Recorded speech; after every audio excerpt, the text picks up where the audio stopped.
ఓం శాంతి. Murali date 12-10-2024. ఈరోజు బాబా చెప్తున్నారు, బాబా నావికుడుగా వచ్చారు. అందరి నావలు విషయ సాగరంలో మునిగిపోయినాయి. అందరి నావలని తీరానికి చేర్చటానికొచ్చారు. ఎవరి పాత్ర చూసినా మనం ఎప్పుడూ ఎవరిని నిందించకూడదు. ఎందుకంటే ఇది అనాదిగా తయారైన డ్రామా. ఇందులో ప్రతి ఒక్కరికి తమ తమ పాత్ర లభించింది. ఇందులో ఎవరి దోషము లేదు. నిన్న మనం సత్యుగంలున్నాం, ఈరోజు నరకంలో చేరుకున్నాం, రేపు మరలా స్వర్గానికి వెళతాము. రెండు పదాలలో జ్ఞానమంతా వచ్చేసింది. ఈ వృక్షము శిథిలావస్థకొచ్చింది. ఇక మనందరం తిరిగి ఇంటికి వెళ్ళాలి. కాబట్టి స్వయాన్ని సర్వ బంధనాల నుండి విముక్తులుగా చేసుకోవాలి. ఈ అనాది డ్రామాని బుద్ధిలో ఉంచుకోండి. సైన్స్ సాధనాల వేగాన్ని సైన్స్ ద్వారా ఆపచ్చు, పట్టుకోవచ్చు. కానీ ఆత్మగతిని ఇప్పటి వరకు ఎవరూ పట్టుకోలేదు, పట్టుకోలేరు కూడా. ఎక్కడ సైన్స్ ఫెయిల్ అవుతుందో అక్కడ సైలెన్స్ శక్తి ఏది కావాలంటే అది చెయ్యగలుగుతుంది. ఈ శక్తి ద్వారా స్వపరివర్తన చేసుకోవచ్చు. ఇతరులెవరి యొక్క భావాన్ని కూడా పరివర్తన చెయ్యొచ్చు. వాతావరణాన్ని పరివర్తన చేసి విశ్వ పరివర్తకులుగా కావచ్చు. శిక్షాదాతతో పాటు దయార్థ హృదయులుగా ఈ సహయోగిగా అవ్వండి. ఈ రోజటి మధుర మహావాక్యాలు, మధురమైన పిల్లలు మీ అందరి నావను విషయ సాగరం నుండి బయటకు తీసి క్షీర సాగరంలోకి తీసుకెళ్లేందుకు బాబా నావికుడుగా అయి వచ్చారు. ఇప్పుడు మీరు ఈ తీరం నుండి ఆ తీరం వైపుకు వెళ్ళాలి. ప్రశ్న: పిల్లలైన మీరు ప్రతి ఒక్కరి పాత్రని చూస్తూ ఎవరిని నిందించరు ఎందుకు? జవాబు: ఎందుకంటే ఇది అనాదిగా రచింపబడి ఉన్న డ్రామా అని మీకు తెలుసు. ఇందులో పాత్రధారులు ప్రతి ఒక్కరూ తమ తమ పాత్రలను అభినయిస్తున్నారు. ఇందులో ఎవరి దోషము లేదు. ఈ భక్తి మార్గం కూడా మళ్ళీ వస్తుంది. ఇందులో కొద్దిగా కూడా మార్పు అనేది ఉండదు. రెండవ ప్రశ్న: ఏ రెండు పదాలలో మొత్తం చక్ర జ్ఞానమంతా ఇమిడి ఉంది? జవాబు: నేడు మరియు రేపు. నిన్న మనం సత్యుగంలో ఉండేవారిమి. ఈరోజు 84 జన్మల చక్రాన్ని చుట్టి వచ్చి నరకంలోకి చేరుకున్నాం. రేపు మళ్ళీ స్వర్గంలోకి వెళతాము. ఓం శాంతి. ఇప్పుడు పిల్లలు బాబా ముందు కూర్చున్నారు. సెంటర్లో ఉన్నప్పుడు మేము ఉన్నతోన్నతుడైన తండ్రి సన్ముఖంలో కూర్చున్నాము అని భావించరు. వారే మన శిక్షకుడు, వారే మన నావను తీరానికి చేర్చేవారు. వారినే గురువు అని అంటారు. ఇప్పుడు మనం సన్ముఖంగా కూర్చున్నామని, వారు మనల్ని ఈ విషయ సాగరం నుండి బయటకు తీసి క్షీర సాగరంలోకి తీసుకువెళతారు అని ఇక్కడ మీరు అర్థం చేసుకున్నారు. అవతల తీరానికి చేర్చే తండ్రి సన్ముఖంగా కూర్చున్నారు. ఆ ఒక్క శివ్ బాబా ఆత్మనే ఉన్నతోన్నతుడైన భగవంతుడు అని అంటారు. ఇప్పుడు పిల్లలైన మీరు మేము ఉన్నతోన్నతుడైన భగవంతుడగు శివ్ బాబా ముందు కూర్చున్నాము అని భావిస్తారు. వారు ఈ బ్రహ్మ తనువులో కూర్చున్నారు. వారు మిమ్మల్ని అవతల తీరానికి కూడా చేరుస్తారు. వారికి తప్పకుండా రథం కూడా కావాలి కదా, లేకపోతే శ్రీమతాన్ని ఎలా ఇవ్వగలరు? బాబా మన తండ్రి, శిక్షకుడు మరియు అవతల తీరానికి తీసుకువెళ్లేవారు కూడా అన్న నిశ్చయం ఇప్పుడు పిల్లలైన మీకు ఉంది.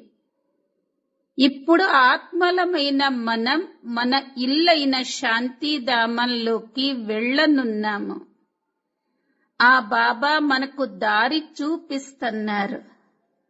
అక్కడ సెంటర్లో కూర్చోవటానికి మరియు ఇక్కడ సన్ముఖంగా కూర్చోవటానికి రాత్రికి పగలకు ఉన్నంత తేడా ఉంది. అక్కడ ఈ విధంగా మేము సన్ముఖంగా కూర్చున్నాము అని భావించరు. ఇక్కడ ఆ అనుభూతి కలుగుతుంది. ఇప్పుడు మనం పురుషార్థం చేస్తున్నాం.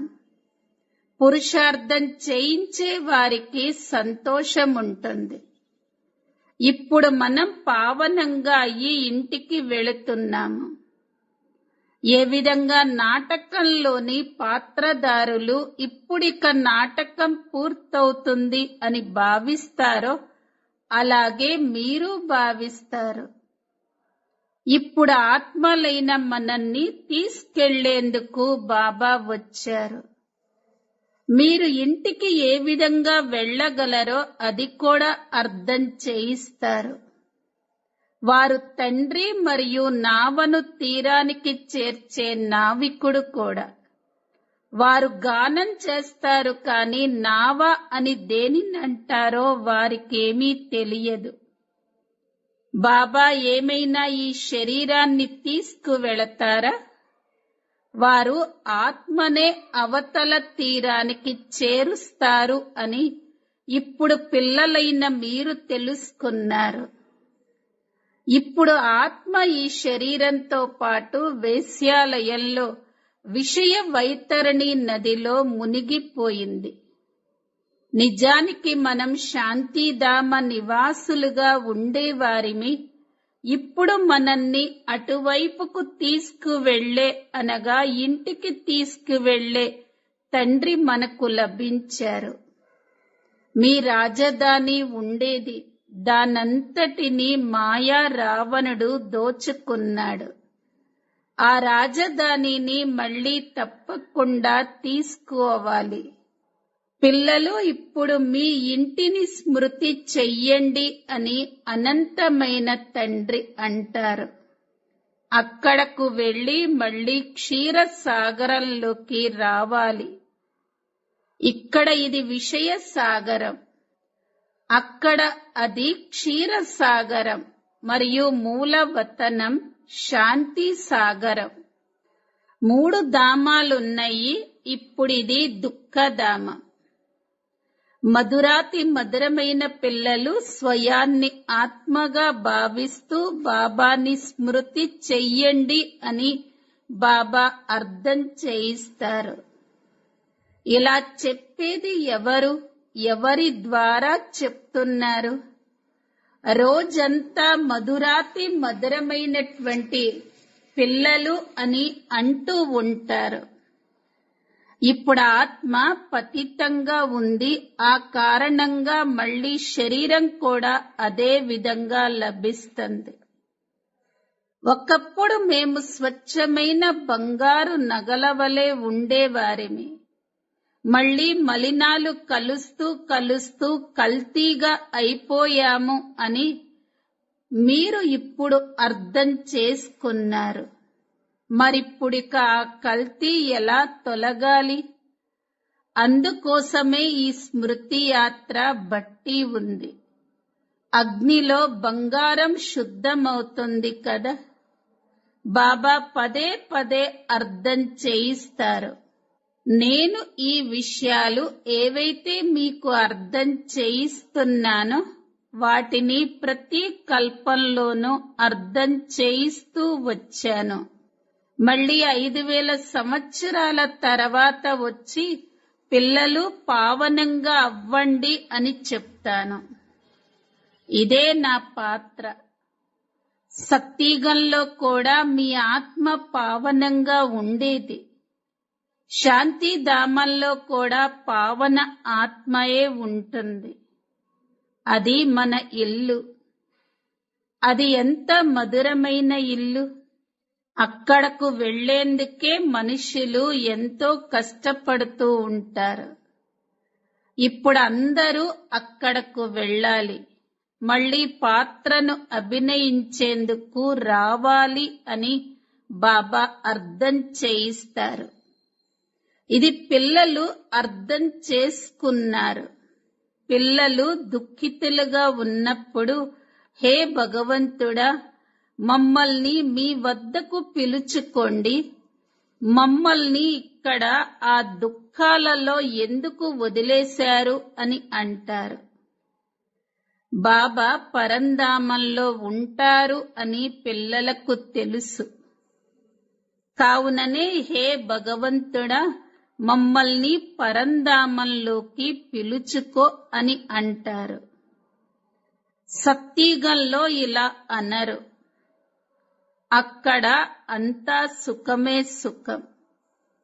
ఇక్కడ అనేక దుఃఖాలున్నాయి. కావుననే హే భగవంతుడా అని పిలుస్తారు.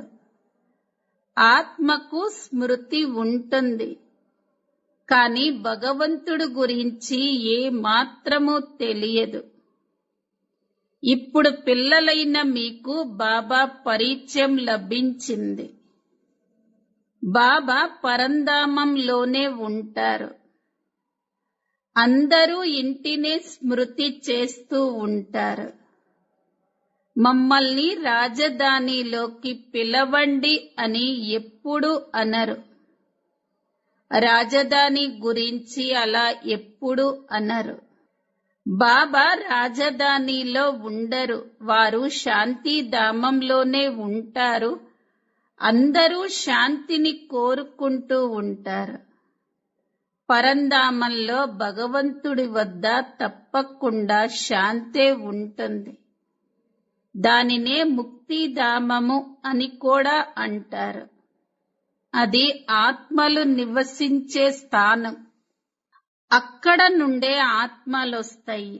సత్యుగాన్ని ఇల్లు అని అనరు. అది రాజధాని. ఇప్పుడు మీరు ఎక్కడెక్కడ నుండి వచ్చారు? ఇక్కడకు వచ్చి సన్ముఖంగా కూర్చున్నారు. బాబా పిల్లలు పిల్లలు అంటూ మాట్లాడతారు. తండ్రి రూపంలో పిల్లలు పిల్లలు అని కూడా అంటారు. అలాగే మళ్ళీ టీచర్గా ఈ సృష్టి ఆది మధ్య అంత రహస్యాలను లెక్క చరిత్ర భూగోళముల గురించి కూడా అర్థం చేయిస్తారు. ఈ విషయాలు ఏ శాస్త్రాలలోనూ లేవు. పిల్లలైన మీకు మూలవతనం ఆత్మలైన మన ఇల్లు అని తెలుసు. సూక్ష్మవతనం దివ్య దృష్టి యొక్క విషయం.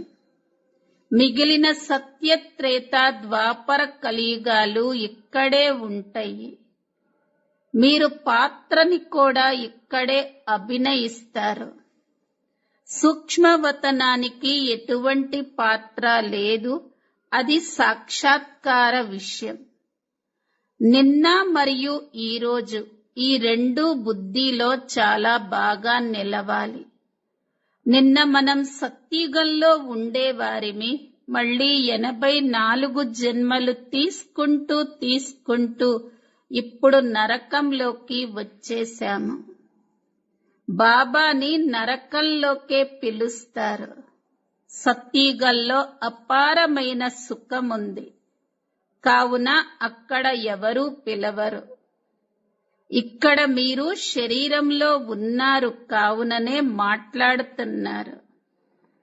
నేను అన్నీ తెలిసిన వాడిని అనగా సృష్టి ఆది మధ్య అంతముల గురించి నాకు తెలుసు, కానీ నేను ఎలా వినిపించగలను అని బాబా కూడా అంటారు.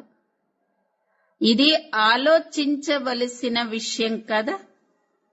కావుననే బాబా రథాన్ని తీసుకుంటారు అని వ్రాసి ఉంది. నా జన్మ మీ జన్మలా ఉండదు, నేను ఇతడిలోకి ప్రవేశిస్తాను అని బాబా చెప్తున్నారు. రథం పరిచయాన్ని కూడా ఇస్తారు. ఈ ఆత్మ కూడా నామరూపాలను ధారణ చేస్తూ చేస్తూ తమో ప్రధానంగా అయ్యింది. ఈ సమయంలో అందరూ అనాథులే, ఎందుకంటే తండ్రి గురించి తెలియనే తెలియదు. కావున అందరూ అనాథులే అవుతారు. పరస్పరం పోట్లాడుకుంటుంటే మీరు ఏమైనా అనాథులా, ఎందుకు పోట్లాడుకుంటున్నారు అని అంటారు కదా.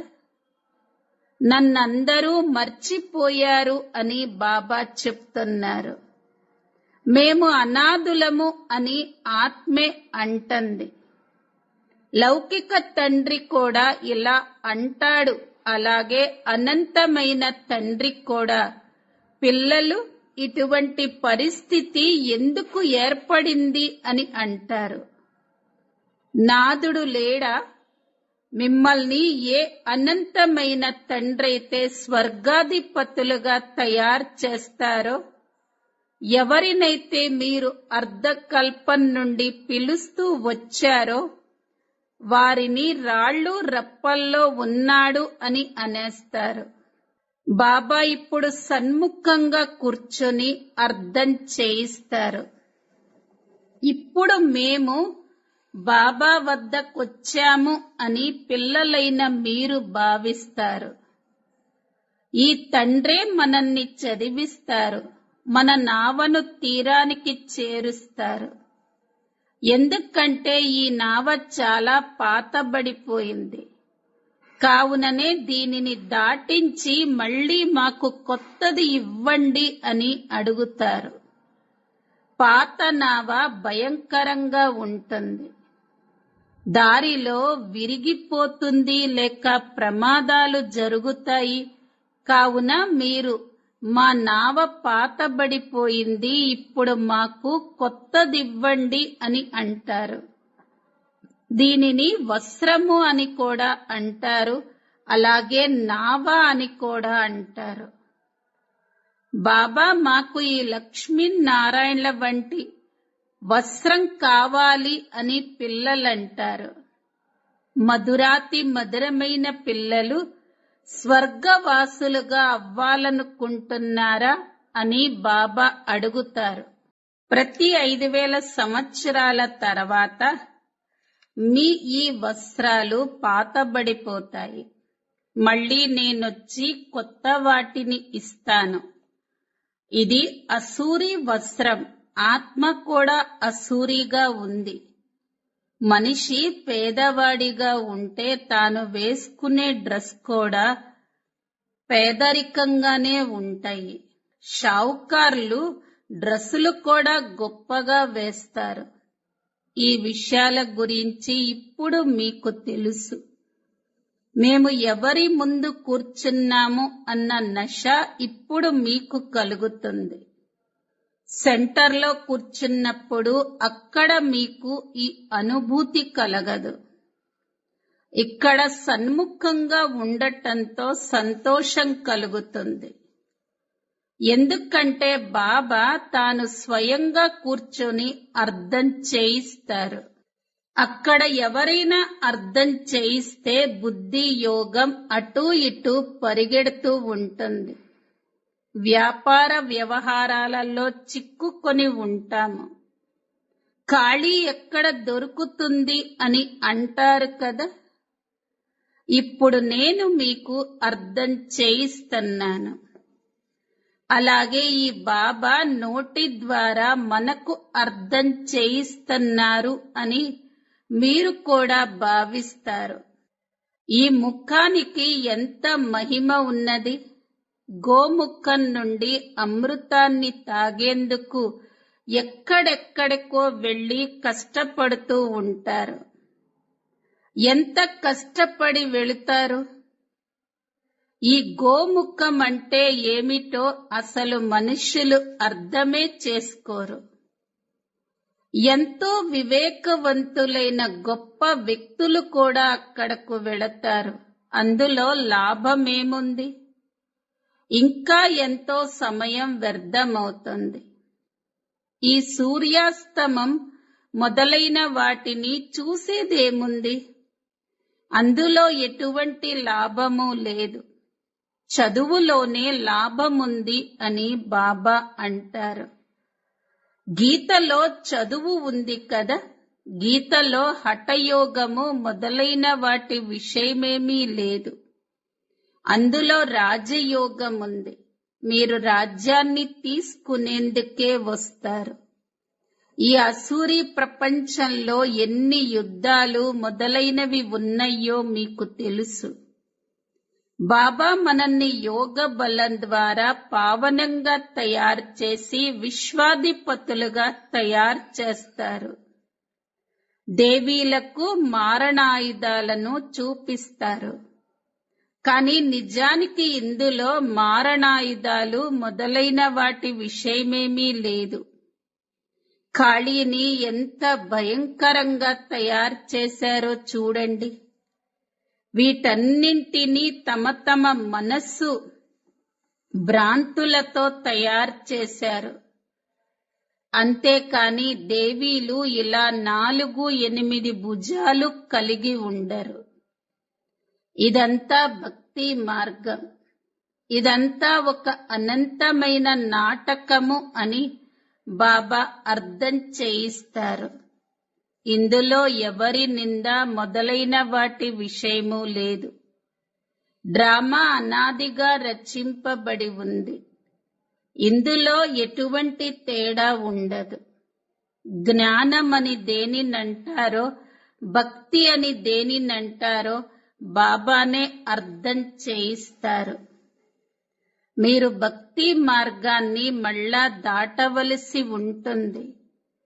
ఇలాగే మీరు 84 జన్మల చక్రాన్ని తిరుగుతూ తిరుగుతూ కిందకు వస్తారు. ఇది అనాదిగా రచింపబడి ఉన్న మంచి నాటకం. దీని గురించి బాబా అర్థం చేయిస్తారు.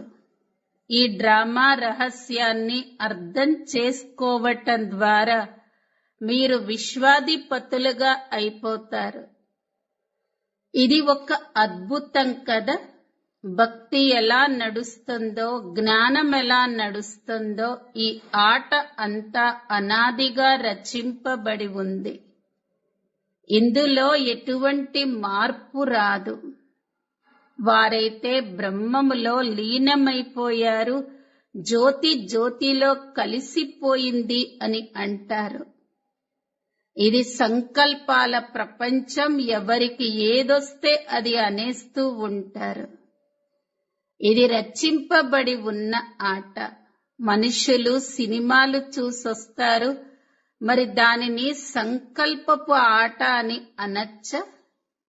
పిల్లలు, ఇది అనంతమైన నాటకం. ఇది ఖచ్చితంగా పునరావృతమవుతుంది అని బాబా అర్థం చేయిస్తారు. స్వయంగా బాబానే వచ్చి ఈ జ్ఞానాన్నిస్తారు.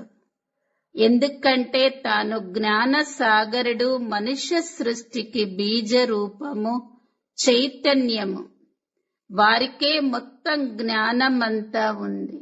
మనుష్యులైతే లక్షల సంవత్సరాల ఆయువును చూపించారు.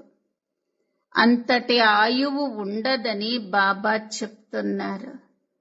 ఏదైనా సినిమా లక్షల సంవత్సరాలు ఉంటే బుద్ధిలో ఏమీ కూర్చోదు. ఇక్కడ మీరైతే మొత్తం అంతా వర్ణన చేస్తారు. లక్షల సంవత్సరాల విషయాన్ని ఎలా వర్ణించగలరు? కావున అదంతా భక్తి మార్గం. మీరే భక్తి మార్గ పాత్రను అభినయించారు. ఇలా దుఃఖాన్ని అనుభవిస్తూ అనుభవిస్తూ ఇప్పుడు అంతిమంలోకి వచ్చేశారు. మొత్తం వృక్షమంతా శిథిలావస్థకు చేరింది. ఇప్పుడు అక్కడకు వెళ్ళాలి. మిమ్మల్ని మీరు ఇక తేలికగా చేసుకోండి. ఇతడు కూడా తేలికగా చేసుకున్నాడు కదా.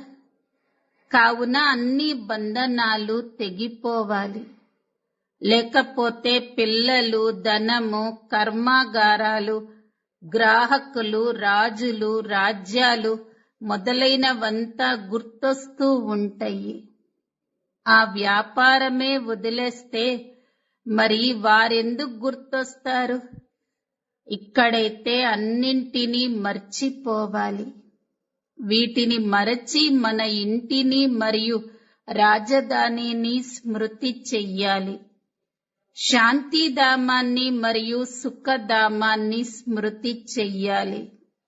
శాంతిధామం నుండి మళ్ళీ మనం ఇక్కడకు రావలసి ఉంటుంది. నన్ను స్మృతి చెయ్యండి అని బాబా అంటారు. దీనినే యోగ అగ్ని అని అంటారు. ఇది రాజయోగం కదా. మీరు రాజ ఋషులు. ఋషులు అని పవిత్రులునే అంటారు. మీరు రాజ్యం కోసం పవిత్రంగా అవుతారు. బాబానే మీకన్నీ సత్యాలు తెలియచేస్తారు. ఇది నాటకము అని మీరు కూడా అర్థం చేసుకుంటారు. పాత్రదారులందరూ తప్పకుండా ఇక్కడ ఉండాలి. మళ్ళీ బాబా అందరినీ తీసుకువెళతారు. ఇది ఈశ్వరుడు ఊరేగింపు కదా. అక్కడ బాబా మరియు పిల్లలు ఉంటారు. మళ్ళీ పాత్రను అభినయించేందుకు ఇక్కడకు వస్తారు. బాబా అయితే ఎల్లప్పుడూ అక్కడే ఉంటారు. దుఃఖంలోనే నన్ను తలుచుకుంటారు. మరిక నేను అక్కడేం చేస్తాను? మిమ్మల్ని శాంతిధామం, సుఖధామంలోకి పంపించాక ఇంకేం కావాలి? మీరు సుఖధామంలో ఉండేవారు. అప్పుడు మిగిలిన ఆత్మలందరూ శాంతిధామంలో ఉన్నారు. మళ్ళీ నెంబర్ వారీగా వస్తూ ఉన్నారు. నాటకం ఇప్పటికీ ఇక పూర్తవుతుంది. పిల్లలు ఇప్పుడిక పొరపాటు చెయ్యకండి అని బాబా అంటారు. పావనంగా అయితే తప్పకుండా అవ్వాలి. డ్రామానుసారంగా ఆ పాత్రే ఇప్పుడు నడుస్తుంది.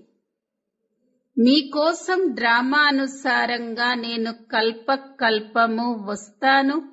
ఇప్పుడిక కొత్త ప్రపంచంలోకి వెళ్ళాలి కదా.